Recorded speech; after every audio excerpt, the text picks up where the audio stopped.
Welcome to Chapter 4, Week 4, Financing Health System. This lesson focuses on the scope of financing healthcare system in the United States, as well as differences and similarity of the component of the healthcare system in the United States, reimbursement for provider categories, and some trend we may expect to see in the future. Let's start. Size of U.S. healthcare industry. In 2004, Americans spent $1.878 trillion on healthcare. Healthcare comprised 16% of GDP. Healthcare amounted to $6,280 per capita. GDP, gross domestic product, is the value of all goods and services in each country. GDP is the best way to evaluate the output from any economy in each country. Per capita income, that is the amount of money earning for each person in each area or in each country. Per capita can evaluate and measure many living conditions and the quality of life of each person who lived in this country.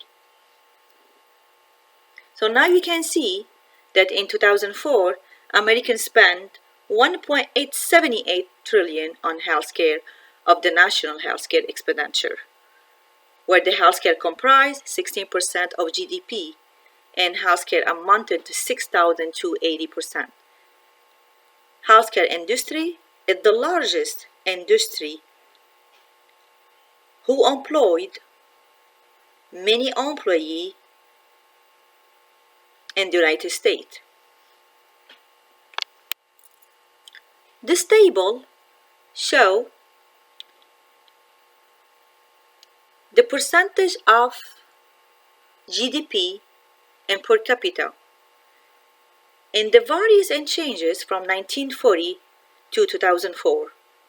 You can see on 1940, per capita was $30 billion. The GDP was $100 billion. The percentage of GDP was 4.0. And on 1970, per capita rose to 341 and GDP 1,036, and the percentage of GDP was 7.1 on 1970. On 1940, prior to the World II, the healthcare expenditure kept and rose. Instead, the economy is in bad condition. On 1980, per capita was 1,052 and GDP 2,078.4. The percentage of GDP 8.9. And in 2004, you can see per capita rose again to 6,280 and GDP rose to 11,734, and the percentage of GDP rose from 1980 from 8.9 to 16.9, and you can see that the difference is significant large. How we can really understand and analyze these changes? There are so many factors, there are so many conditions contributing to these changes. Let's move on. What are the factors contributing to disproportionate growth in healthcare expenditure? Rapid development and dissemination of technology, rising expectation about the value of healthcare services, government financing, nature of the third-party reimbursement.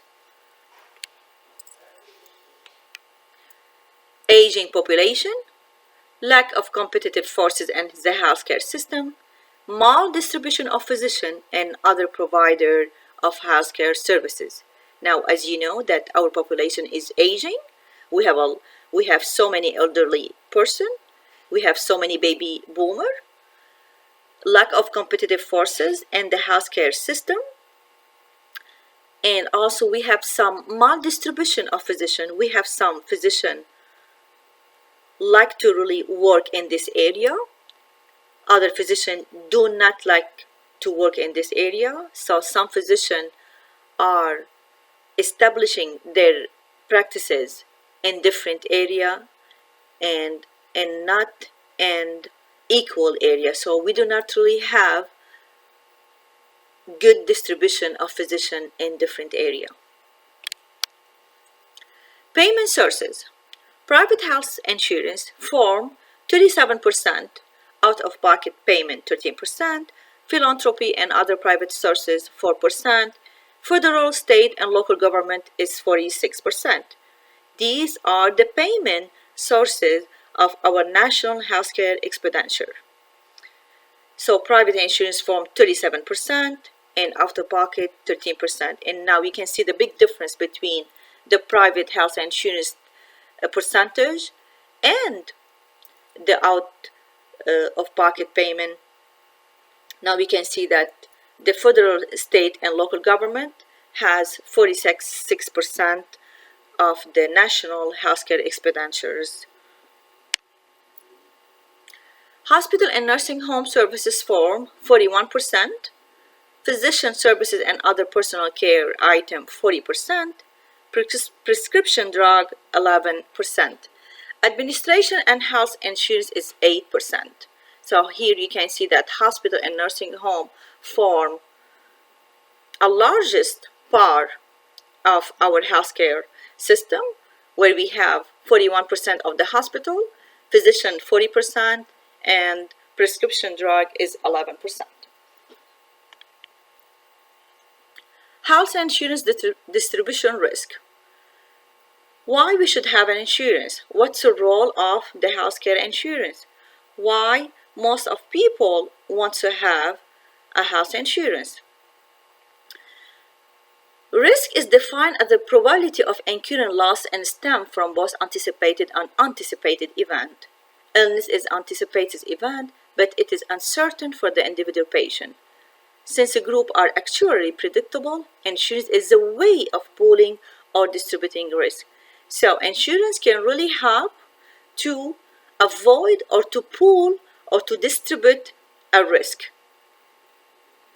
So risk is a probability of incurring loss and stem. So risk can be anticipated and unanticipated. So in order to really control our risk, health insurance can really help to control our risk and can predict our risk too. Violation to insurance assumption. The theory of insurance assumes that risks are independent of each other. What befall one person does not affect another. For a single individual, risks are independent. Neither assumption are true in health insurance. So the theory of insurance states that risks are independent. Each person is different, and each person has different risk. So risks are independent. Right? Excellent. So let's move on. Benefit structure definition. You are familiar with deductible, right? Copayment, coinsurance. So in order to have an insurance, you should have a deductible, copayment, and coinsurance. So what are the definition of deductible, copayment, and coinsurance? Deductible is a sum of money which must be paid by the patient on an annual basis before the insurance policy becomes active. Copayment is the sum of money paid as the beneficiary uses the insurance. Coinsurance is a percentage of the total charges incurred and is paid by the patient. So these are the three components of the medical insurance.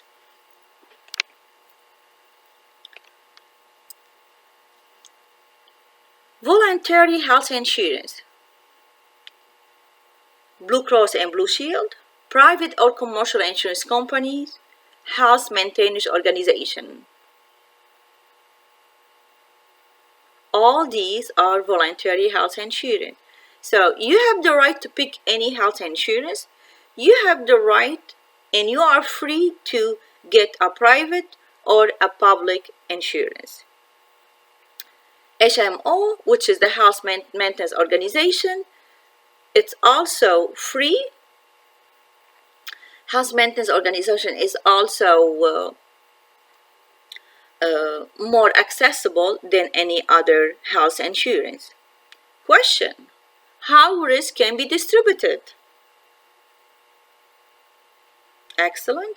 Risk can be distributed by pooling any health care insurance, or risk can be pooling and distributed by having a medical health care insurance.